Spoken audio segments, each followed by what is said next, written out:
Master paneer বুলি ক'লে জিভাৰ পৰা পানী পৰে হয়নে নিশ্চয় পৰিব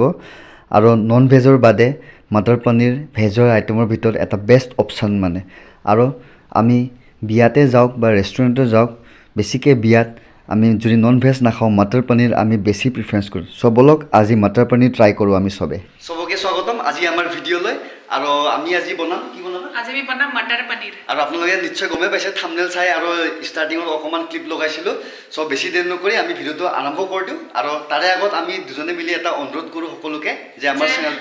চেনেলটো ছাবস্ক্ৰাইব কৰি দিব লগতে শ্বেয়াৰ আৰু লাইকো কৰি দিব তেতিয়া আমি আৰু উৎসাহ পাম ন বনাবলৈ হয় তেনেকুৱাই আৰু তো বলক দেৰি নকৰি আমি আৰম্ভ কৰোঁ তুমি বনোৱা ষ্টাৰ্ট কৰা আমি দৰ্শকক দেখাই দিওঁ এয়া চাওক মই 200 গ্ৰাম পনীৰ লৈছোঁ এতিয়া অকণমান মিডিয়াম চাইজৰ কাটি ল'ম পনীৰখিনি এয়া চাওক এতিয়া মই কাটি লৈছোঁ এতিয়া মই মিডিয়াম চাইজ কৰি কাটি ল'ম এনে পনীৰত মানে মটাৰ পনীৰত বেছি মানে সৰু হ'লেও ভাল নহয় আৰু বেছি ডাঙৰ হ'লেও ভাল নহয় মিডিয়াম চাইজৰ হ'ব লাগে আৰু তেতিয়া ভাল লাগে চ' এনেকুৱাটো কৰি ল'ম আৰু মিডিয়াম চাইজৰ বেছি ডাঙৰো নহয় সৰু নহয় তো এতিয়া মটাৰ পনীৰখিনি দিবলৈ এইখিনি বস্তু লৈ লৈছোঁ বিলাহী পিঁয়াজ জলকীয়া আদা নহৰু লগতে আৰু শুকান মটৰো আছিলে শুকান মটৰখিনি তিয়াই ৰাখিছিলোঁ দিনতেই এতিয়া কুকাৰত বইল কৰিব দিছোঁ মটৰখিনি তো বিলাহী আৰু পিঁয়াজখিনি ধুনীয়াকৈ কাটি লৈছোঁ ইফালে আদা নহৰু জলকীয়াও আছে এতিয়া গোটেইখিনি গ্ৰাইণ্ডাৰত ধুনীয়াকৈ পিহি ল'ম মানে পূৰা এটা স্মুথ পেষ্ট এটা বনাই ল'ম আৰু যাতে মানে গ্ৰেভিটো মানে ভাল হয় আৰু তাৰ বাবে এয়া চাওক মোৰ পেষ্টটো পূৰা ৰেডি হৈ গৈছে যিটো আমি যে বিলাহী পিঁয়াজ এইবোৰ দিছিলোঁ এয়া চাওক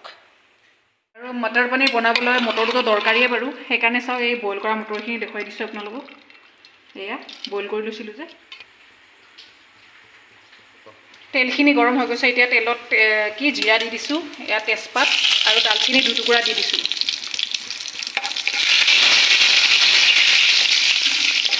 এতিয়া বনাই লোৱা পেষ্টখিনি দি দিম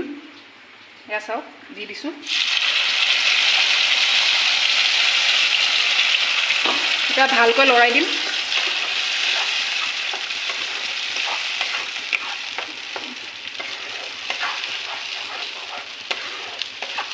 অলপ সময় লৰাই দিম এনেকৈ পেষ্টখিনি চাওক এতিয়া ধুনীয়াকৈ কালাৰ আহিছে আৰু কালাৰ অহাৰ এটাই কাৰণ আমি পকা বিলাহী লৈছিলোঁ যে দুটা চ' পকা বিলাহীৰ কালাৰটো মানে বহুত ভাল আহে আৰু পাৰিলে আপোনালোকে পকা বিলাহী ল'ব তেতিয়া মানে কালাৰটো বেছি ভাল আহিব আৰু চ' মটাৰ পনীৰখিনি বনাবলৈ এইকেইটা মছলা আমি ব্যৱহাৰ কৰিম ইয়াতে জলকীয়া গুড়ি আছে এইফালে ধনিয়া গুড়ি আছে ইফালে জিৰা গুড়ি আৰু হালধি আৰু নিমখটো নিজৰ পৰিমাণত ল'ব আৰু মছলাখিনি এতিয়া দি দিম মই পেষ্টখিনিত সেইখিনি গোটেই একেলগে দি দিছোঁ এতিয়া ভালকৈ লৰাই দিম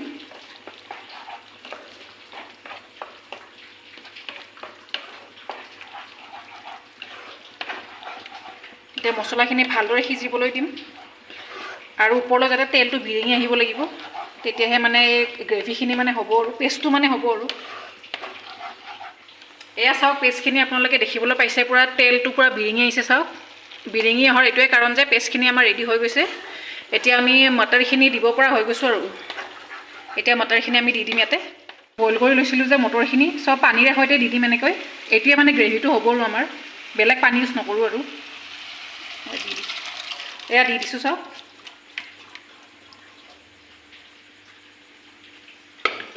এতিয়া আকৌ ভালকৈ লৰাই দিম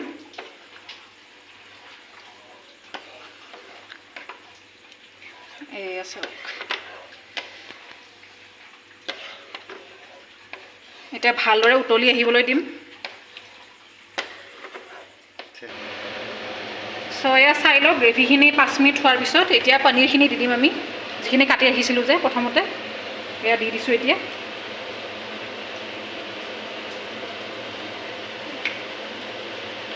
দি দিলোঁ এতিয়া আকৌ ভালদৰে উতলি আহিবলৈ দিম এটা 10 মিনিট ঢাকি থৈ দিম এতিয়া 10 মিনিটৰ পিছত আমাৰ এইখিনি খাবলৈ ৰেডি হৈ যাব আৰু চ' 10 মিনিট অকণমান সিজিবলৈ দিব লাগিবতো 10 মিনিট থৈ দিওঁ এতিয়া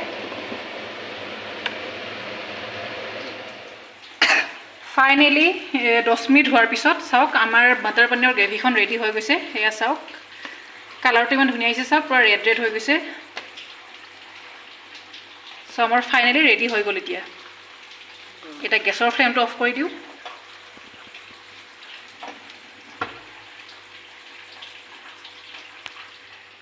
আৰু শেষত চাই লওক এই মটৰ পনীৰটো দেখিবলৈ কিমান ধুনীয়া হৈছে। এইটো মানে মিছেছে 4জন মানুহৰ কাৰণে বনাইছিলে, মা দেউতা তাই আৰু মই। চ' আমাৰ 4জন মানুহৰ কাৰণে এইটো চাফিচিয়েণ্ট হৈ যাব।